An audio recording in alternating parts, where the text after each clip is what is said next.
Hello everyone, good morning. स्वागत है आपका स्टडी विद अरविंद में। प्रतिदिन की तरह 25 प्रश्नों वाली श्रृंखला का आज हम छठवां भाग लेकर आए हैं, जो आप सबकी आगामी परीक्षा यूपी टीजीटी पीजीटी आदि परीक्षाओं में यह प्रश्न बहुत ही उपयोगी साबित होंगे। तो चलिए देखते हैं आज के प्रश्न। प्रैक्टिस सेट संख्या 6 का पहला प्रश्न। इतिहास लिखने के लिए कलम नहीं हौसलों की ज़रूरत होती है। इतिहास लिखने के लिए कलम नहीं हौसलों की ज़रूरत होती है। पहला प्रश्न है, निम्न में से कौन सी विज्ञापन एजेंसी भारत की नहीं है?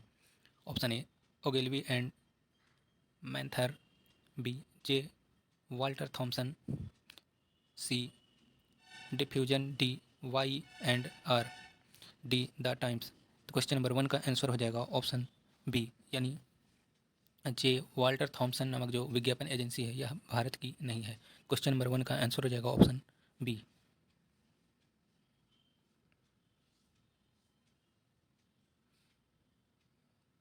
जे वाल्टर थॉमसन दुनिया की प्रसिद्ध ब्रांड विपणन संचार से संबंधित विज्ञापन एजेंसी है।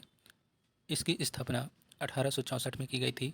जे वाल्टर थॉमसन एजेंसी ने अपनी 150वीं वर्षगांठ मनाया है। यह भारत की विज्ञापन एजेंसी नहीं है।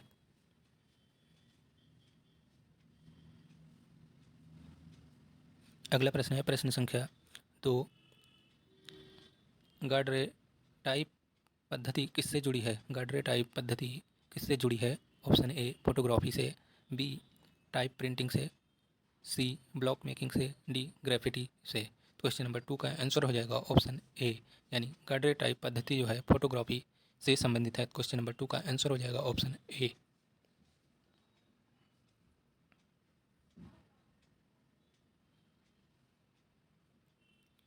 किसी भौतिक वस्तु से निकलने वाली विकिरण को किसी संवेदनशील माध्यम से ऊपर रिकॉर्ड करके जब कोई स्थिर या चलायमान छवि बनाई जाती है उसे छायाचित्र कहते हैं। छायाचित्रण की प्रक्रिया कुछ सीमा तक की कला भी है। गार्डरे टाइप पद्धति कुछ फोटोग्राफी से जुड़ी है। अगला प्रश्न है प्रश्न संख्या 3, क्वेश्चन नंबर 3। विज्ञापन क्या है? ऑप्शन ए जनसंचार, बी कला संप्रेषण, सी उपभोक्ता एजेंसी, डी बिक्री संवर्धन। क्वेश्चन नंबर 3 का आंसर हो जाएगा ऑप्शन बी, यानी विज्ञापन एक कला संप्रेषण है। तो इसका आंसर हो जाएगा ऑप्शन बी। विज्ञापन को कला संप्रेषण के द्वारा अधिक उपयोगी एवं तार्किक बनाया जाता है। कला को आकर्षित बनाकर किसी वस्तु को उसमें प्रवेश कराकर उस वस्तु को महत्व दिया जाना ही संप्रेषण है, जिसको विज्ञापन भी कहा जाता है। अगला प्रश्न है प्रश्न संख्या 4, क्वेश्चन नंबर 4। भारत में पहली विज्ञापन एजेंसी खुली थी। तो भारत में पहली विज्ञापन एजेंसी कहाँ खुली थी? ऑप्शन ए दिल्ली में, बी मुंबई में, सी अहमदाबाद में, डी कलकत्ता में। क्वेश्चन नंबर 4 का आंसर हो जाएगा ऑप्शन बी, यानी मुंबई में भारत की पहली विज्ञापन एजेंसी खुली थी। ऑप्शन बी सही होगा। 1922 ईस्वी में मुंबई में एक अंग्रेज विज्ञापन विशेषज्ञ ने विज्ञापन एजेंसी की स्थापना की।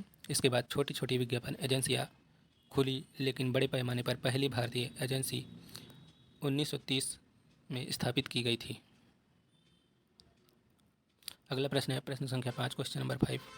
वाल्ट डिज्नी जनक हैं, वाल्ट डिज्नी के जनक हैं। ऑप्शन, यानी वाल्ट डिज्नी किसके जनक हैं? ऑप्शन ए स्टिल फोटोग्राफी के, सी वीडियो फिल्मिंग के, डी ब्लॉक मेकिंग के, बी एनिमेशन प्रक्रिया के। क्वेश्चन नंबर 5 का आंसर हो जाएगा ऑप्शन बी, यानी वाल्ट डिज्नी जो है एनिमेशन प्रक्रिया के जनक हैं। तो इसका आंसर हो जाएगा option B. Walt Disney animation प्रक्रिया के जनक हैं। अगला प्रश्न है प्रश्न संख्या 6, क्वेश्चन नंबर 6। विज्ञापन में शब्द कैंपेन आया है। तो विज्ञापन में कैंपेन शब्द कहाँ से आया है? ऑप्शन ए खेल से, बी संगीत से, सी नृत्य से, डी मिलिट्री से। क्वेश्चन नंबर 6 का आंसर हो जाएगा ऑप्शन डी, यानी मिलिट्री से कैंपेन शब्द आया है। क्वेश्चन नंबर 6 का आंसर हो जाएगा ऑप्शन डी। विज्ञापन में कैंपेन शब्द मिलिट्री से आया है। मिलिट्री सेना द्वारा किसी निश्चित भूभाग समय में चलाए जाने वाले सैनिक अभियान को कैंपेन कहा जाता है। अगला प्रश्न है प्रश्न संख्या 7 question number 7। Newspaper Bengal gazette के संस्थापक का नाम है। Option A David Ogilvy, B James August, C Olney B Palmer, D A W Iyer. Question number 7 का आंसर हो जाएगा ऑप्शन बी यानी जेम्स ऑगस्ट ने बंगाल गजट नामक जो न्यूज़पेपर है इसकी स्थापना की थी।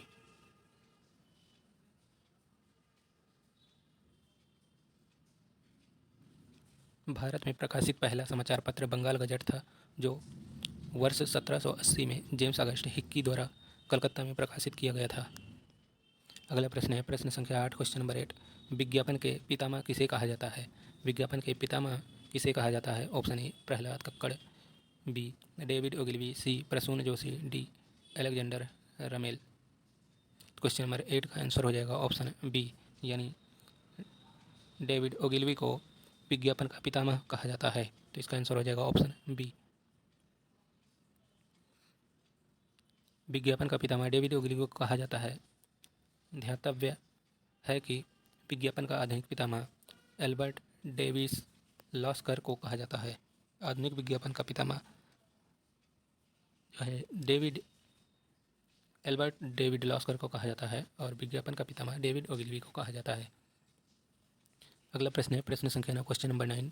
कोई नाम, चिन्ह या अन्य तरीका जो किसी कंपनी को उसे प्रयोग करने का न्यायिक एकाधिकार प्रदान करता है उसे कहते हैं। Option A trademark, B registration, C brand, D company. Question number 9 का आंसर हो जाएगा ऑप्शन ए यानी ट्रेडमार्क कहा जाता है।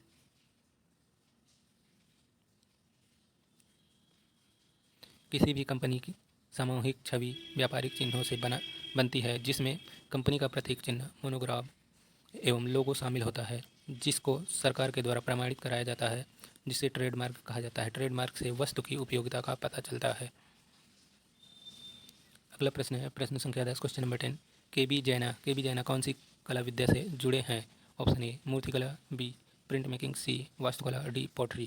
क्वेश्चन नंबर 10 का आंसर हो जाएगा ऑप्शन डी यानी के बी जैना जो है पॉटरी कला से संबंधित है, तो इसका आंसर हो जाएगा ऑप्शन डी। के बी जैना सेवाग्राम में गांधीवादी संस्थान में कला और शिल्प के संकाय में मिट्टी के बर्तन बनाने के विशेषज्ञ थे। अगला प्रश्न है प्रश्न संख्या 11। हबीब तनवीर एक क्या हैं? यानी ए नाटककार, बी चित्रकार, बी संगीतकार, सी चित्रकार, डी राजनीतिज्ञ। क्वेश्चन नंबर 11 का आंसर हो जाएगा ऑप्शन ए यानी हबीब तनवीर जो है एक नाटककार हैं, जिसका आंसर हो जाएगा ऑप्शन ए।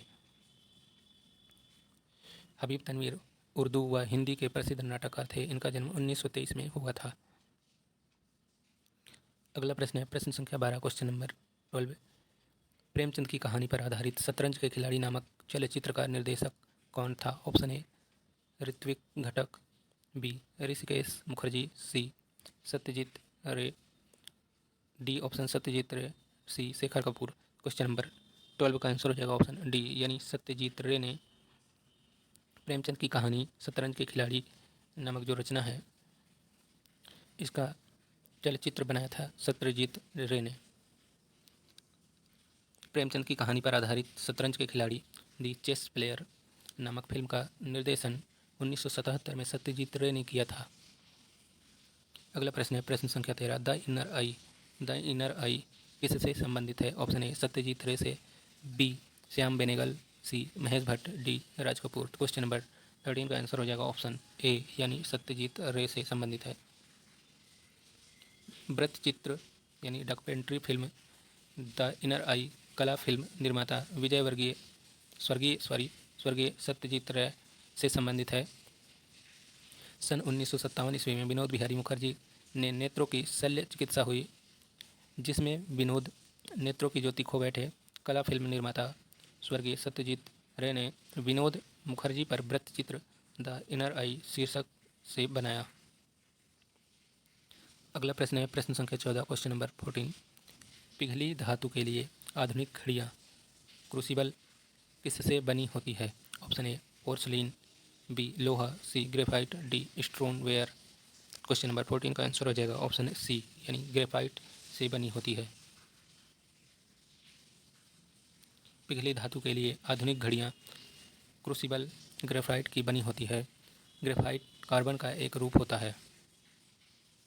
अगला प्रश्न है प्रश्न संख्या 15। पीआरबी का मतलब क्या है? पीआरबी का मतलब क्या है? Option A painting reserve bank, B pre renaissance brotherhood, C post renaissance brotherhood, D pre Raphaelite brotherhood. Question number 15 का आंसर हो जाएगा ऑप्शन डी यानी pre Raphaelite brotherhood. PRB Europe के कलाकारों का एक संघ था जिसकी स्थापना 1848 ईस्वी में हुई थी। अगला प्रश्न है प्रश्न संख्या 16। द मर्चेंट ऑफ वेनिस किसने लिखा था? द मर्चेंट ऑफ वेनिस किसने लिखा था? Option A Rabindranath Tagore, B William Shakespeare, C Thomas Gray, D William Wordsworth. Question number 16 का आंसर हो जाएगा ऑप्शन बी यानी विलियम शेक्सपियर ने लिखा था द मर्चेंट ऑफ वेनिस।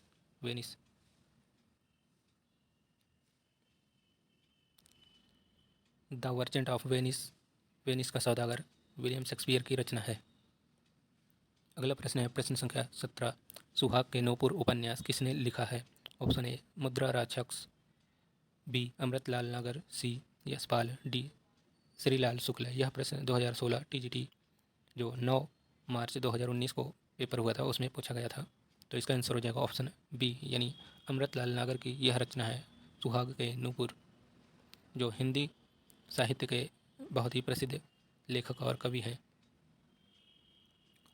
सुहाग के नूपुर उपन्यास के लेखक अमृतलाल नागर हैं। ललित विस्तार ग्रंथ के लेखक बुद्धघोष हैं। उर्वशी नामक ग्रंथ के लेखक रामधारी सिंह दिनकर हैं। चिदम्बरा नामक ग्रंथ के लेखक सुमित्रा नंदन पंत हैं। वैशाली की नगरवधु नामक उपन्यास के लेखक आचार्य चतुर्सेन शास्त्री हैं। और निर्मला नामक उपन्यास के लेखक प्रेमचंद हैं। अगला प्रश्न है प्रश्न संख्या 18। किस शहर को पीतल नगरी कहते हैं? Option A Firozabad, B Farrukhabad, C Murshidabad, D Moradabad. Question number 18 का आंसर हो जाएगा ऑप्शन डी यानी मुरादाबाद को पीतल नगरी कहा जाता है। पीतल के बने बर्तनों के कारण मुरादाबाद शहर पूरे भारत में प्रसिद्ध है। इस शहर को पीतल नगरी के उपनाम से संबोधित किया जाता है। फैज अहमद फैज। प्रश्न संख्या 19। फैज अहमद फैज कौन थे? ऑप्शन ए मुगल बादशाह, बी मुगल सेनापति, सी शायर, डी गायक। क्वेश्चन नंबर 19 का आंसर हो जाएगा ऑप्शन सी यानी फैज अहमद फैज एक शायर थे। फैज अहमद फैज भारत के प्रसिद्ध शायर थे जो उर्दू में शायरी किया करते थे। इनके प्रसिद्ध शायरों में फिराक, साहिर, कैफी आदि प्रसिद्ध हैं। अगला प्रश्न है प्रश्न संख्या 20। वैशाली की नगरवधु उपन्यास के लेखक कौन हैं? ऑप्शन ए भगवती चरण वर्मा, बी प्रेमचंद, सी फिराक गोरखपुरी, डी आचार्य चतुर्सेन शास्त्री। क्वेश्चन नंबर 20 का आंसर हो जाएगा ऑप्शन डी।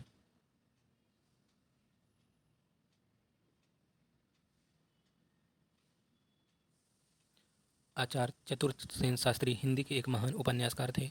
इनका जन्म 26 अगस्त 1891 ईस्वी में हुआ था। इनकी मृत्यु 2 फरवरी 1960 ईस्वी में हुई थी। इनकी प्रमुख कृतियों में गोली, सोमनाथ, वयारछम और वैशाली की नगरवधु इत्यादि है। अगला प्रश्न है प्रश्न संख्या 21। इनमें से कौन ब्रोकेट के समीप है? इनमें से कौन ब्रोकेट के समीप है? ऑप्शन ए भित्ति चित्र, बी मूर्ति, सी वस्तु की बारीकी, डी साड़ी। क्वेश्चन नंबर 21 का आंसर हो जाएगा ऑप्शन डी यानी साड़ी जो है ब्रोकेट के समीप है।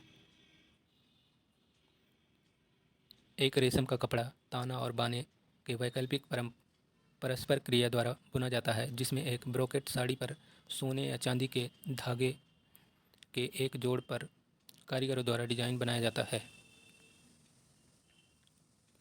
अगला प्रश्न है प्रश्न संख्या 22। सर पीटर स्कॉट जो पेशेवर डिजाइनर नहीं थे परंतु प्रकृति वैज्ञानिक थे, निम्नलिखित संगठन का लोगो 1961 में डिजाइन किया था। Option A WWF, B SAIL, C Kodak, D BMW। तो जो सर पीटर स्कॉट हैं यह पेशेवर डिजाइनर नहीं थे परंतु इन्होंने एक कंपनी का लोगो डिजाइन किया था। वह कंपनी है WWF। तो इसका आंसर हो जाएगा ऑप्शन ए। प्रश्न संख्या 22 का आंसर हो जाएगा option A. Sir Peter Scott ने 1961 ईस्वी में WWF का लोगो डिजाइन किया था। सर पीटर स्कॉट WWF के सह संस्थापक थे। इस लोगो में एक श्वेत श्याम पशु पांडा को प्रदर्शित किया गया था। प्रश्न संख्या 23, क्वेश्चन नंबर 23। किस कंप्यूटर हार्डवेयर के पास उसके मुख्य अवयव के रूप में चार्ड कपल्ड डिवाइस है? A printer, B USB port, C motherboard, D scanner. Question number 23 का आंसर हो जाएगा ऑप्शन डी यानी scanner.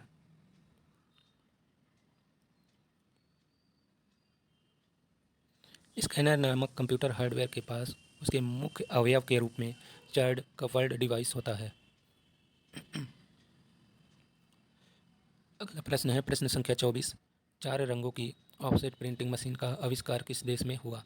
Option A France, B Germany, C Germany, D Sweden, B England. Question number 24 का answer हो जाएगा option C यानी Germany.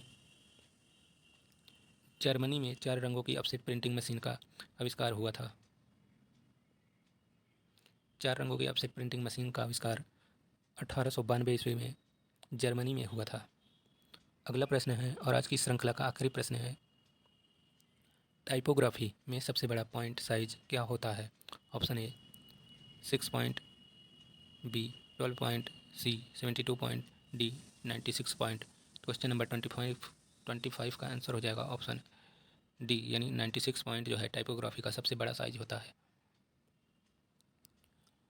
यह प्रश्न UGC दिसंबर 2010 के पेपर में पूछा गया था। टाइपोग्राफी में सबसे बड़ा पॉइंट साइज 96 पॉइंट का होता है। टाइपोग्राफी अर्थात मुद्रण कला, मुद्रण को सजाने, मुद्रण की डिजाइन, मुद्रण ग्लिप्स को संबोधित करने की एक तकनीकी है। कैसी लगी आज की क्लास कमेंट बॉक्स में ज़रूर बताइएगा। आप लोग वीडियो को ज़्यादा से ज़्यादा शेयर करें और सब्सक्राइब करें चैनल को हमारे, ताकि हमारा हौसला बढ़े और आप सभी के लिए और अच्छे क्लासेज, वीडियो और क्वेश्चन लेकर आएँ। Thanks for watching this video.